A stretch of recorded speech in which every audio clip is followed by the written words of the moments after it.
What's good, YouTube? What's poppin', y'all? I got something I want to address today. I want to talk about something that nobody wants to talk about, and it's starting to need to be said, you know? But it just dawned on me that I was walking around here with a half a dress on and a half a man top, sleeves on a dress. And it's crazy because nobody was telling me or helping me use critical thinking to be able to decipher this encrypted religion called Al-Islam. Yeah, Al-Islam is encrypted, y'all. It's encrypted. You know what I'm saying? It's hidden messages in there. You know what I'm saying? And it's been basically administered to us by someone who disappeared in a mountain for 22 years and then came back screaming, they got the source. Think about it.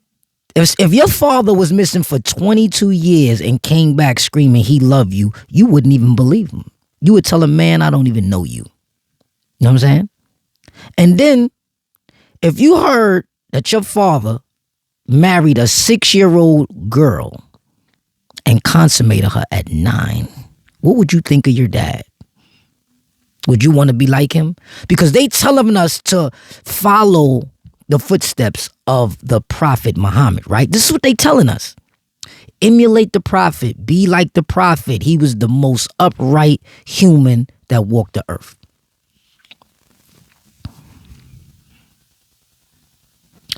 When you use critical thinking and you think about the character that the Prophet Muhammad played, it's not aligning with certain ethnic morals and the way we was raised. Let's talk about it. Get in my comment section if you never knew that the Prophet Muhammad married a little girl at 6 years old, and then he consummated her at 9. And she says, and I quote, when the Prophet consummated me, I still had my dolls. She still had her dolls. He had sex with a little female who still was playing with dolls. Now, they say we not supposed to judge. But if I don't judge these actions, what does that make me? If I don't critically think about these actions, how do I look? This is where I'm at with it. It's like, okay, let's get into something a little deeper than that. Let's go down this rabbit hole real fast. Because a lot of people that's not Muslim, they don't really understand what's being mentioned and what's being spoken about, right? So let me bring some more clarity. This religion is a monotheistic religion, or Al-Islam is a way of life, like they call it, a way of life, right?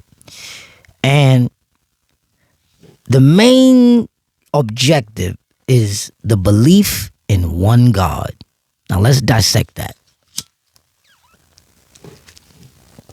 Let's dissect that. The belief in one God, right?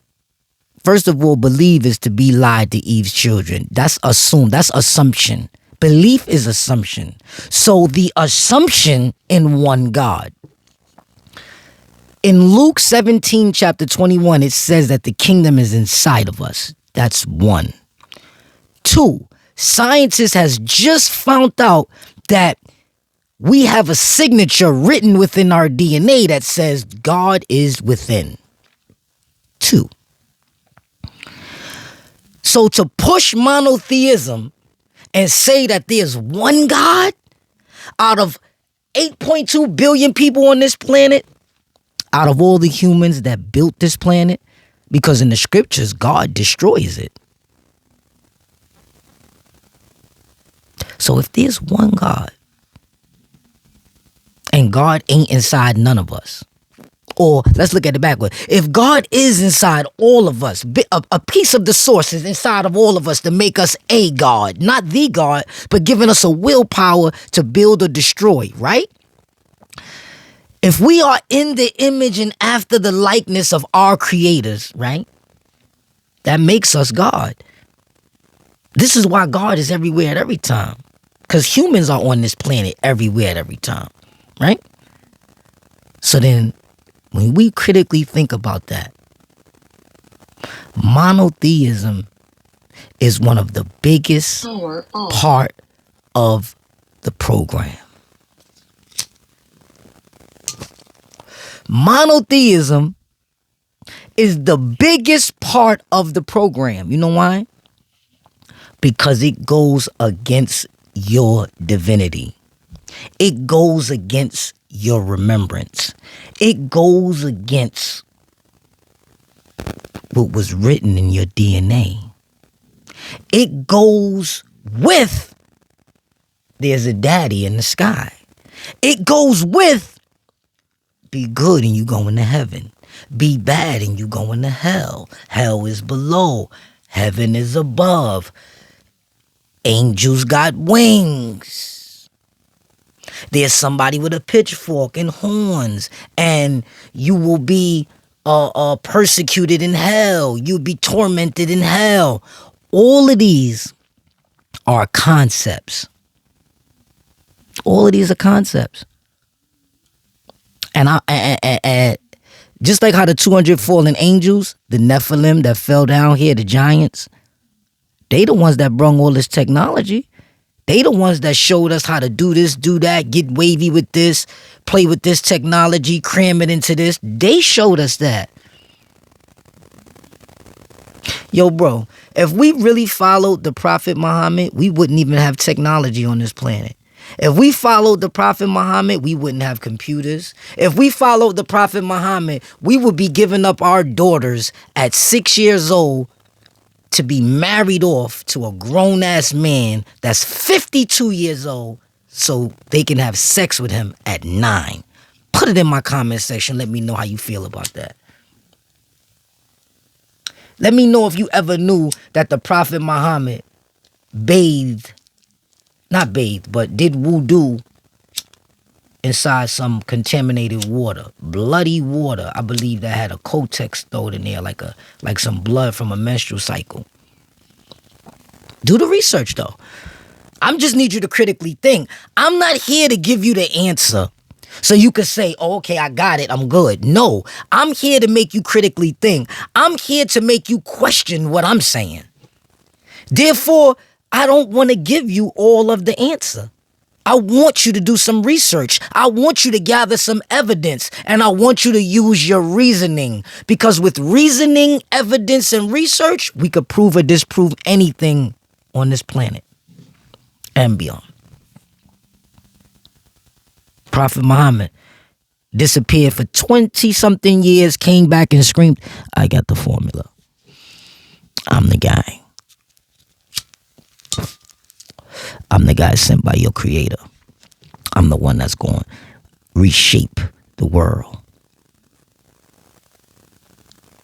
Now here's another crazy thing. I heard the Prophet Muhammad had sex with one of his dead wives when she died, like as a corpse. I need y'all to research that too. Y'all understand what I'm saying? I'm not trying to shit on the Prophet Muhammad.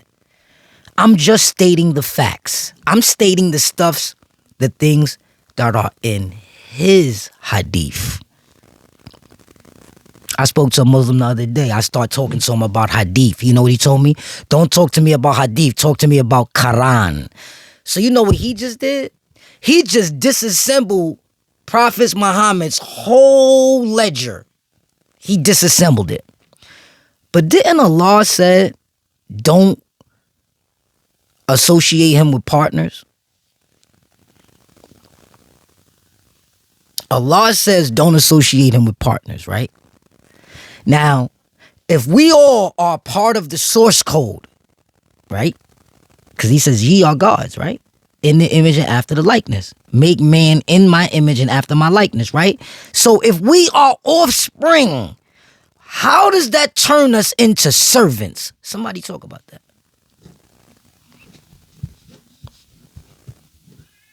If you are a family member, how does that make you the maid? Let's talk about that.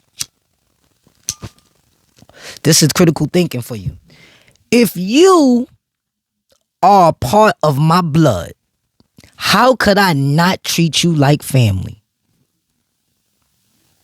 Think about that. I mean, even though some people still get treated like they not family, family still could get cut off.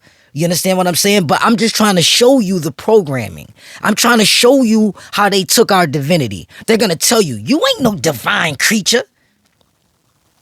Boy, we are the most intelligent creatures on the planet. And our organs and our brains and stuff can't be replicated. But yet we could reproduce it. The woman can reproduce, whereas in technology still can't clone it. Women can clone the species. Men can't. Let me say that again. Women can reproduce. Men can't. This is why man tries to go be God. The biggest. When all you gotta do is reproduce the way we were created to.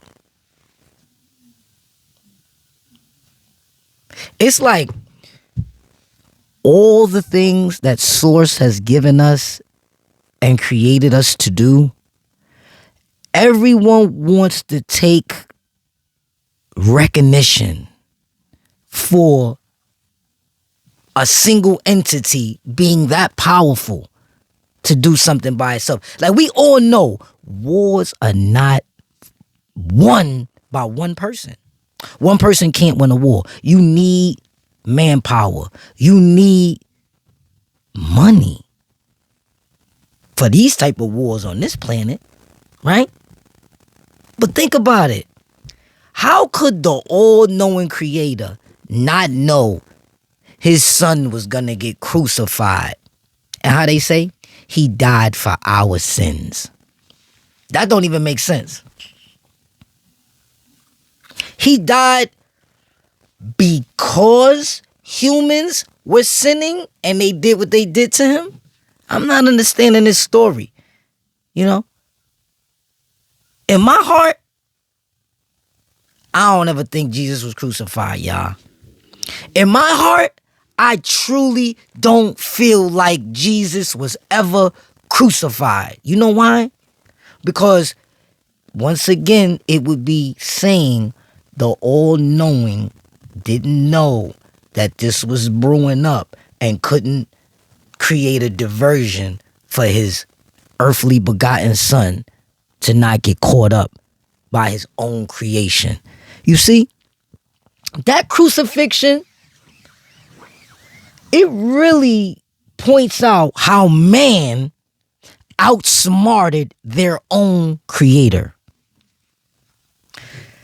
The crucifixion makes a mockery of how man can outsmart God. Let's talk about that. Because in the Christian religion, they say that Jesus is God. You believe that shit? He clearly came from Mary's womb, right?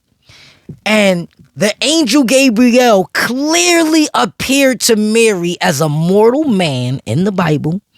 And I quote, when he left her, this is what she's saying, she felt like a harlot. I'm going to repeat that. When the angel Gabriel appeared as a man and came onto her, we know what the fuck that means. He got that pussy.